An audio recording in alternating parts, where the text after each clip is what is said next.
जिस जिस महीने में जो जो प्रदोष पढ़ा करे, जब प्रदोष पढ़े, प्रदोष काल में, प्रदोष के समय पर, प्रदोष काल के रविवार की जब प्रदोष पड़ती है, लक्ष्मी के लिए कोई उपाय करे तो कौन सी प्रदोष पर करे? तो अच्छे से सुन लेना भाइयों। शुक्ल पक्ष में जो प्रदोष पड़ती है वो लक्ष्मी की वृद्धि की प्रदोष का व्रत है। प्रदोष के व्रत में आज प्रदोष में मैं क्या खाऊं, आज के व्रत में क्या खाया जाए? किताबों में ढूंढते हैं, पोथी पुराणों में ढूंढते हैं, क्या खाया जाए? भगवान हमारे व्रत को स्वीकार करे। त्रयोदशी की बहुत बहुत बधाई हो। इस त्रयोदशी पर आज प्रदोष भी है। कई लोग सर्च कर रहे हैं। प्रदोष का व्रत है, प्रदोष के व्रत में आज मान लो मंगलवार का प्रदोष है, मान लो सोमवार का प्रदोष है, मान लो गुरुवार का प्रदोष है, तो प्रदोष में मैं क्या खाऊं, आज के व्रत में क्या खाया जाए? लोग नेट पर सर्च करते हैं, लोग गूगल पर सर्च करते हैं, किताबों में ढूंढते हैं, पोथी पुराणों में ढूंढते हैं, क्या खाया जाए?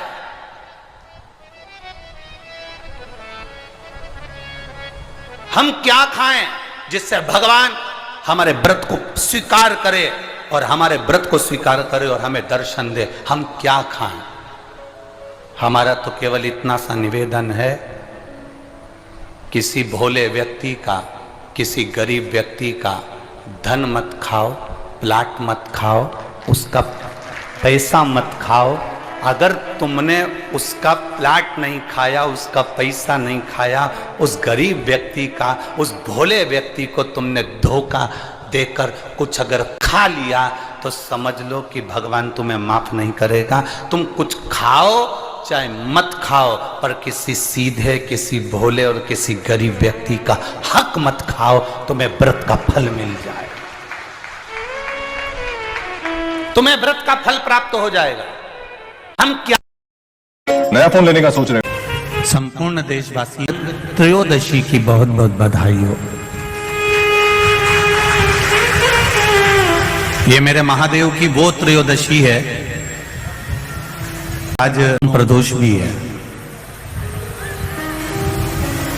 इस त्रयोदशी का मतलब अगर संसार के लोगों को मालूम पड़, शुक्ल पक्ष की जो त्रयोदशी हो, जिसके परिवार में पति पत्नी का झगड़ा होता हो, जहां अदालत तक बात पहुंच गई हो, या बेटियां मायके रह रही हो, पति कहीं दूसरी जगह रह रहा हो, या किसी पति का या पत्नी का स्मरण कहीं दूसरी जगह हो,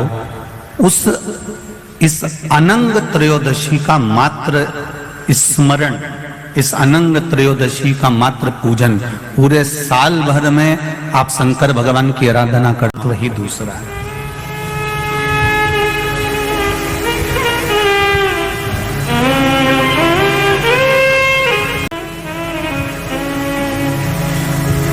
जिस दिन केवल भगवान शंकर के शिवलिंग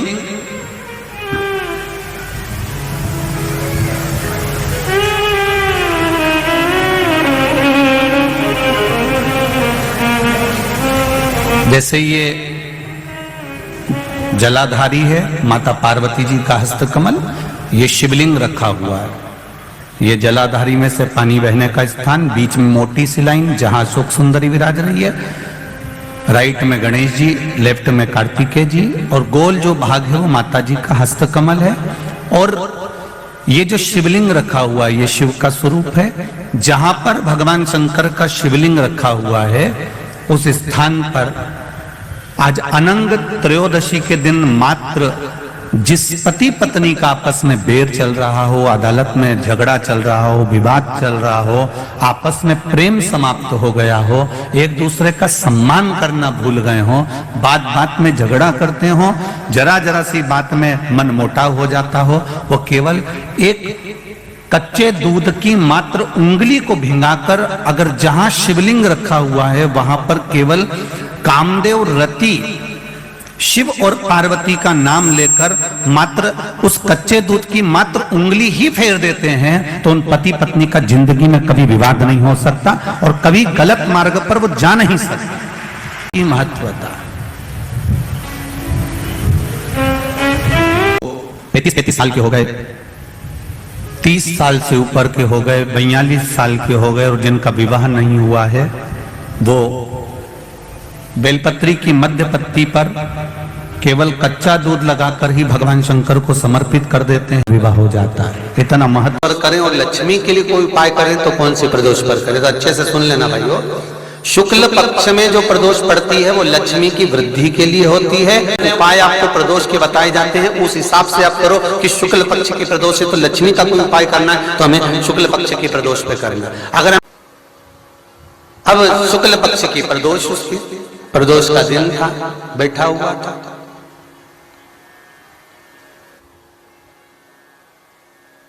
मान लो अगर कहीं आप कोई नौकरी के लिए अप्लाई कर रहे हो, कहीं पत्नी परेशान हो रही है, कहीं पति परेशान हो रहा है, आप कहीं अप्लाई कर रहे हो, तो जैसा माता उमा ने प्रदोष काल में, प्रदोष के समय पर, प्रदोष काल के अंतर्गत बेलपत्री का स्मरण किया है, वो बेलपत्र का स्मरण अगर संसार का मनुष्य कर लेता है तो महाराज ब्रह्मवृत्ता पुराण कहती है कि उस जीव का ऐसा कोई कार्य नहीं जो सफल नहीं होता। महाराज मेरा निवेदन रहेगा, किसी एग्जाम में आप बैठ रहे हो, इंटरव्यू के लिए जा रहे हो, किसी कार्य के लिए जा रहे हो, नौकरी नहीं लग रही, सर्विस नहीं लग रही, तो महाराज तांबे के कलश में 11 बेलपत्र को रखा जाए और तांबे के कलश में 11 बेलपत्र रखकर उसमें 11 सफेद पुष्प को डाला जाए।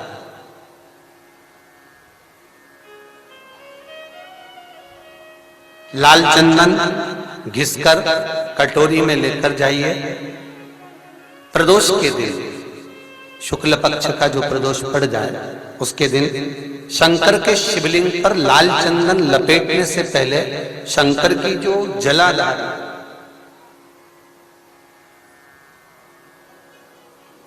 महाराज ये शिवलिंग है, ये शिवलिंग है और ये पूरी गोल और ये चरण, ये जलाधार, ठीक है। आपको पहले भी कहा है शंकर जी की पूरी जलाधारी में शंकर जी का संपूर्ण परिवार है। राइट जो चरण है जहां से पानी नीचे गिरता है वो गणेश जी का स्थान है, लेफ्ट कार्तिकेय जी का स्थान है, बीच में जो एक मोटी सी लाइन है वो अशोक सुंदरी का स्थान है। जहां पर शिवलिंग रखा हुआ है ये माता जगत जननी जगदम्बा का हस्त कमल है। शंकर भगवान को मां अपने हस्त कमल पर रखी हुई है। ऊपर से जो बूंद बूंद पानी जलाधारी से नीचे गिर रहा है ये शंकर भगवान की 5 लड़कियां हैं, जया, विषहरा, सामरीबारी, दोतली और देव। ये ऊपर से बूंद बूंद जल क्रीड़ा शंकर जी के साथ में करती है। शंकर भगवान का संपूर्ण परिवार जलाधारी में विराजमान है। शिव महापुराण कहती है, माता उमा का चरित्र कहता है, कोई एग्जाम में बैठ रहे हो, कोई कंपटीशन एग्जाम में बैठ रहे हो और चाहते हो कि मेरी नौकरी इसमें लगना ही चाहिए, तो लाल चंदन का लेपन आपको इस पूरी जलाधारी पर करना है।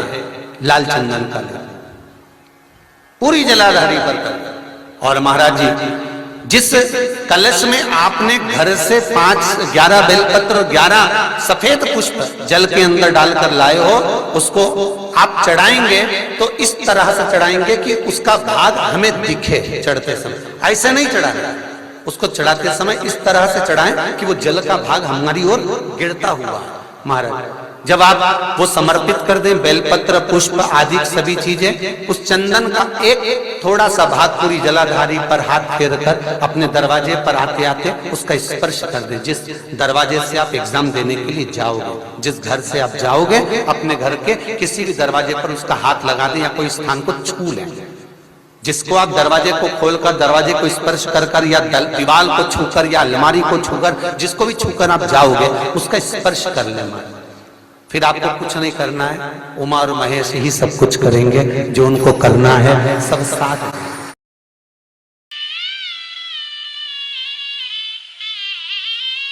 प्रदोष काल की पूजन का विधान किसने बनाया? कोई आपसे पूछे तो क्या बताओगे? जम के बोलो जल्दी से। कौन ने बताया था?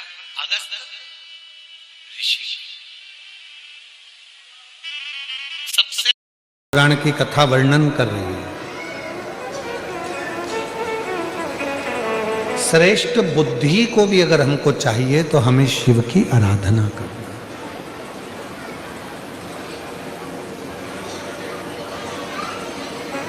श्रेष्ठ बुद्धि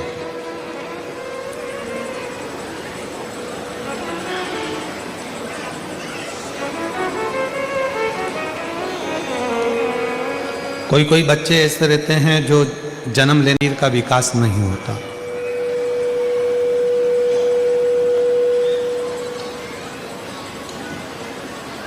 मुख में से राल टपकती रहती है, पलंग पर सोए रहते हैं, हिलते नहीं, शरीर उनका काम नहीं करता, उसको गोदी में रखना पड़ता है, ले जाना लाना पड़ता है। उसको अपनी इंद्रियों का भी ध्यान नहीं रहता कि उसको वॉशरूम आई है, कि उसको कुछ खाना है या पीना है या कुछ, उसको सुध नहीं। उन बच्चों के लिए भी शिव महापुराण में एक बड़ा सुंदर सा प्रसंग आता है। अगर आपकी कॉलोनी में, आपकी सोसाइटी में, आपके मोहल्ले में, आपके आसपास के क्षेत्र में इस तरह के अगर बच्चे रहते हैं तो उनके माँ बाप को चाहिए कि शिव को, भगवान शंकर को जो बेल होता है, बेल देखा है आप लोगों ने? इधर सूरत गुजरात में क्या बोलते हैं? बेला ही बोलते हैं। तो बेला का जो फल होता है, उस फल के अंदर का जो गुर्दा होता है, फल के अंदर का जो गुर्दा होता है, उस गुर्दे को सुखाकर, उसको बाद में जलाकर उसकी भस्म अच्छी पीस कर तैयार करो। और मंदिर में आप वो भस्म नहीं चढ़ा सकते तो घर में ही उस बाबा को थोड़ी सी चुटकी भरकर भस्म, वो जो बेले की भस्म बनाई है, वो शिव को समर्पित कर दो। उसी भस्म को निकालकर, उठाकर, जो डब्बी में ज़्यादा भस्म है उसी में उसको डाल लो। और उस भस्म को बिल्कुल पिसी बारीक एकदम महीन भस्म को, जो बच्चा राल टपकाता है या उसका शरीर का विकास नहीं होता है, शरीर कमजोर है, वो उठ नहीं सकता, बैठ नहीं सकता, इंद्रियों का भान नहीं रहता, उस बच्चे को यदि थोड़ी थोड़ी भस्म प्रदोष समय के पहले, प्रदोष काल के पहले, शाम के समय के पहले अगर उस भस्म को थोड़ी सी मात्रा में, जरा सी मात्रा में अगर उसकी जिह्वा पर लगाया जाए तो धीरे धीरे उसकी इंद्रियां काम करना प्रारंभ कर देती है। इंद्रियां काम करती हैं। डॉक्टर का भी इलाज करवाओ, डॉक्टर को भी दिखाते रहो, क्योंकि डॉक्टर शिव का एक रूप मानते हैं शिव पुराण में। और साथ में शिव जी पर भरोसा भी करो, विश्वास।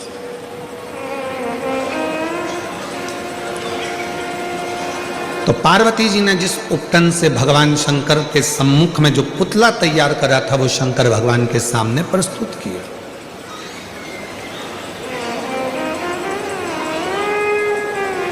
और जब वो पुतला देखा गया तो शिव जी ने उसकी परीक्षा ली।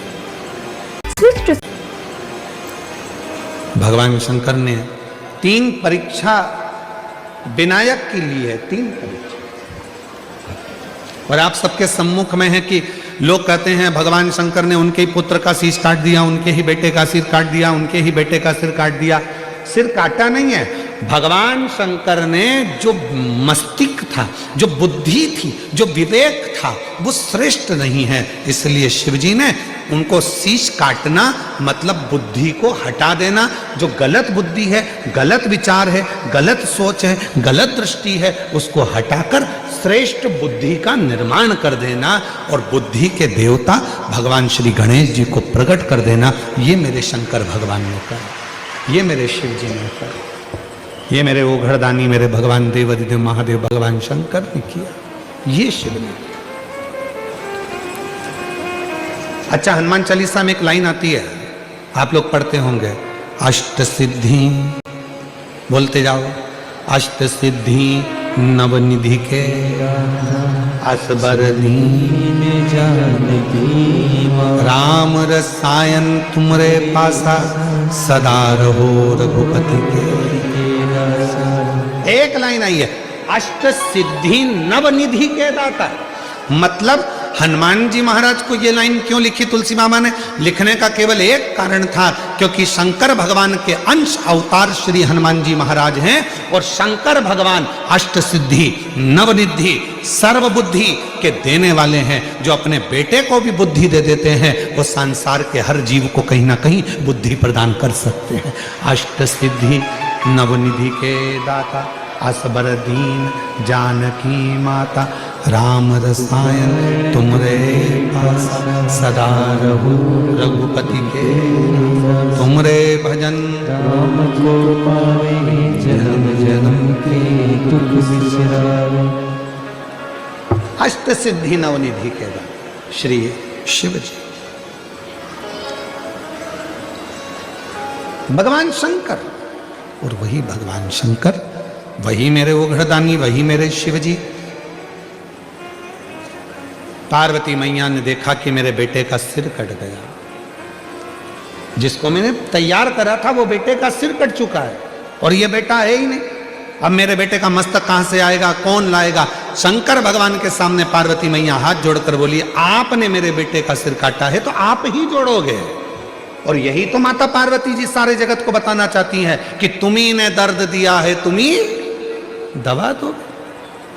उधर किसने दिया? बोलते जाओ, भगवान ने। तो भोजन कौन देगा? अरे बोलो जम के, भगवान। मेहनत किसको करना है? अपन को। परिश्रम अपने को करना है, मेहनत अपने को करना है, पर फल देगा।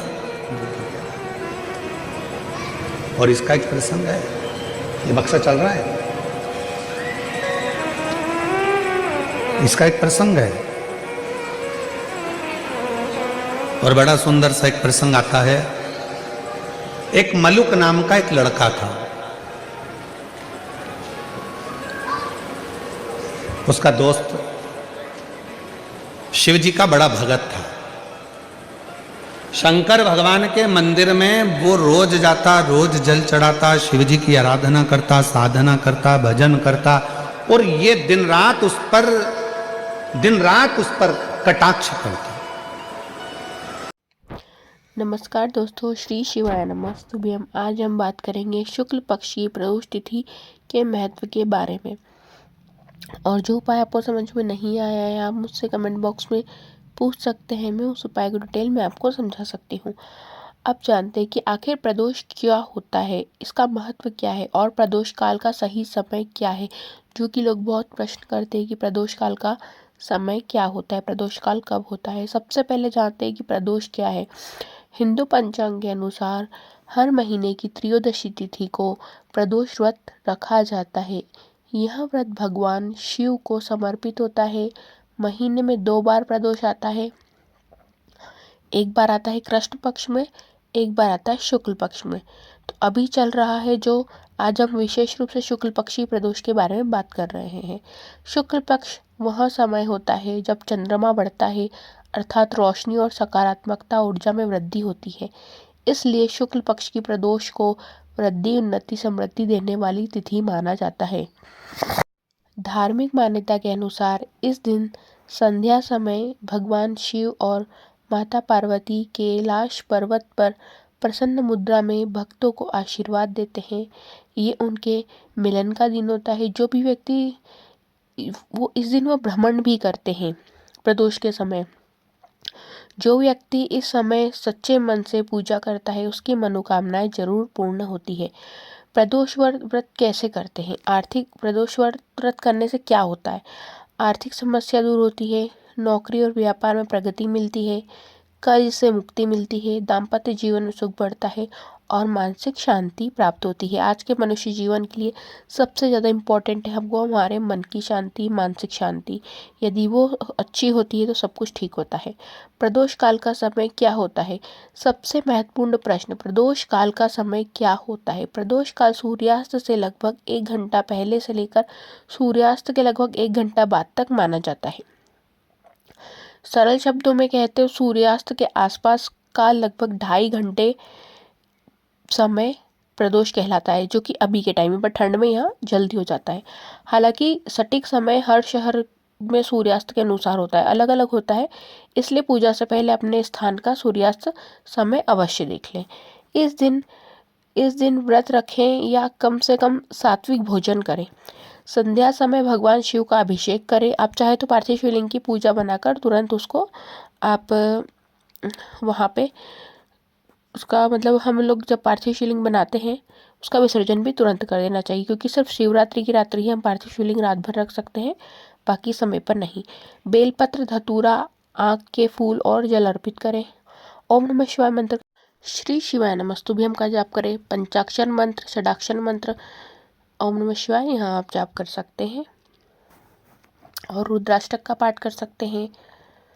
अब देखते हैं कि शुक्ल पक्ष की प्रदोष केवल एक तिथि नहीं बल्कि यह आत्मशुद्धि, सकारात्मकता, ऊर्जा और भगवान शिव की कृपा पाने का विशेष अवसर होता है।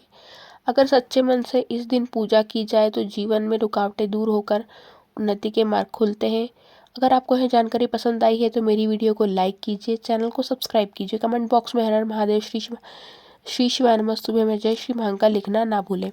अब हम जानते हैं कि इसमें जो उपाय है शुक्ल पक्ष में करने का लक्ष्मी प्राप्ति के लिए वह क्या है।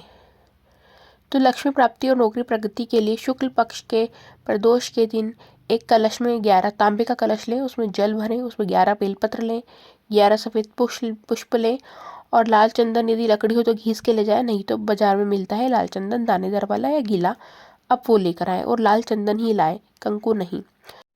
सबसे पहले समझ लेते हैं कि शिवलिंग के स्थान पर क्या क्या होता है, कौन कौन से भगवान का स्थान होता है। वहाँ पे वैसे तो देखा जाए 64 योगिनी देवी देवताओं का वास होता है, पर अभी हमको इतना ही समझना काफ़ी है कि सीधे हाथ की ओर गणपति जी होते हैं, उल्टा हाथ की ओर कार्तिकेय जी होते हैं जलाधारी पर, बीच में जो डंडी होती है वह अशोक सुंदरी का स्थान होता है। आपको गुरुजी ने वीडियो में आगे दिखा के बता ही दिया होगा। और जिस पे शिवलिंग है वो हस्तकमल होता है। तो हमें लाल चंदन का लेपन सबसे पहले जलाधारी पर करना है। उसके बाद आपको और जो ऊपर कलश होता है वहाँ पे शिव भगवान जी की 5 पुत्रियाँ होती है, जया, विशरा, शामली वारी, दौतली, देव। उसके बाद आपको वह जल ऐसे समर्पित करना है कि वह जल आप देख सको और अपने मन की मनोकामना बोलते बोलते वहाँ जल समर्पित करते जाए, मंत्र बोलते जाए, मनोकामना बोलते जाए। और वो जो उसमें कलश में 11 बेलपत्र 11 पुष्प हैं वह आप अर्पित कर दीजिए। उसके बाद आते समय जलाधारी पर से चंदन जो आप लेप करके आए हैं महादेव के ऊपर, उसको उंगली में लाएं और अपने घर पे दरवाजे पे लगाएं, अलमारी पे लगाएं। अवश्य आपकी नौकरी लगेगी, लक्ष्मी प्राप्ति होगी। ये जो वीडियो है ये है रवि प्रदोष का। इस दिन रविवार पड़ रहा है इसलिए हम इसे रवि प्रदोष कहेंगे। और इसमें आपको जो है रवि प्रदोष में ये जो प्रदोष पड़ रही है शुक्ल पक्ष में पड़ रही है, तो लक्ष्मी प्राप्ति का उपाय इसमें सफल होता है, तो आप अवश्य करें। वीडियो अच्छी लगी तो उसको लाइक कीजिए, चैनल को सब्सक्राइब कीजिए। धन्यवाद। और चैनल को सब्सक्राइब करने पर बगल में घंटी जैसा बेल आइकन बटन को प्रेस करना ना भूलें ताकि मेरी वीडियोस की नोटिफिकेशन आपके पास तुरंत आए। और उस पर भी आप जाके ऑल कीजिएगा। और भी तिथि के अनुसार आपको वीडियोस चाहिए होगी और रोज़ कथा जो गुरुजी की होती है उसका मैं सार डालती हूँ, रोज़ की कथा के उपाय डालती हूँ, तो आप अवश्य मेरे चैनल पर जाकर देखें। धन्यवाद।